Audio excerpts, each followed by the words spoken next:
Başımıza kıyamet mi kopardı? Ayşem Erzurum'a gelin olaydı. Üstümüze gökten taş mı yağardı?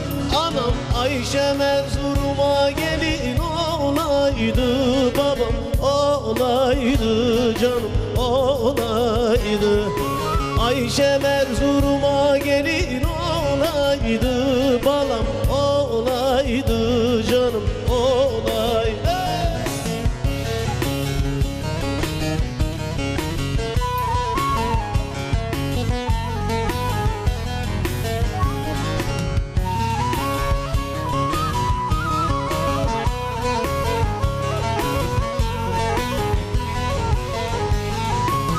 Ak eline kızıl kına yakardı. Yar sarılsa ben boynuna bakardım. Yüz görümlük beşi birlik takardım. Ama Ayşem Erzurum'a gelin olaydı. Balam olaydı, canım olaydı. Ayşem Erzurum'a gelin olaydı.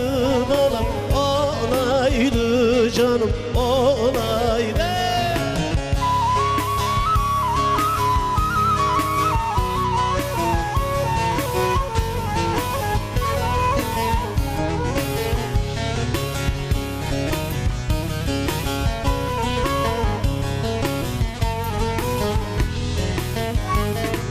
Altın yere düşse bile paslanmaz. Seven gönül sarmayınca uslanmaz. Şu göksüme bir başkası yaslanmaz. Ama Ayşem Erzurum'a gelin olaydı. Bana olaydı, canım olaydı. Ayşem Erzurum'a gelin olaydı. Bana olaydı, canım olaydı.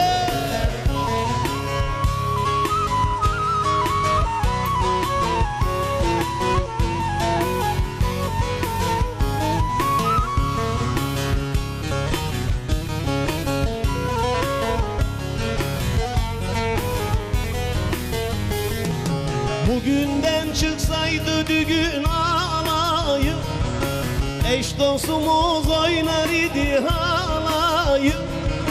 Başlamazdı Mertoğlu'nun olayı. Babam Ayşem Erzurum'a gelin olaydı. Olaydı, canım olaydı. Ayşem Erzurum'a gelin olaydı.